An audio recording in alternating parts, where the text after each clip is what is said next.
உங்களோட பழகி பழகி பழகி தோற்று போய் வந்து நிக்கிற ஆண்டவரே, அவமானப்பட்டு வந்து நிக்கிற ஆண்டவரே, மனம் நொந்து வந்து நிக்கிற ஆண்டவரே, யாரிடத்துல நான் ரொம்ப பழகினோம் அவங்க தான் ஆண்டவரே என்ன ரொம்ப காயப்படுத்தினாங்க.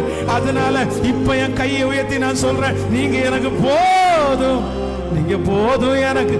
சொல்லுங்க சொல்லுங்க சொல்லுங்க பிரதர். யாருமே உங்களுக்கு இல்லாத போது இயேசுதான் உங்க கூட இருந்தாரு. அதனால சத்தத்தை உயர்த்தி கர்த்தர் வார்த்தையை எதிர்பார்க்கிறார். சொல்லிட்டே இருங்க, நீங்க போதும். ஏசப்பா கேட்கறது வாலிப தங்கச்சி, நீ சொல்லு மகள்.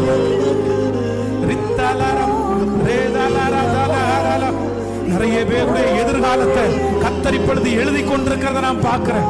உங்க எதிர்காலத்தை கர்த்தர் எழுதி கொண்டிருக்கிறார்.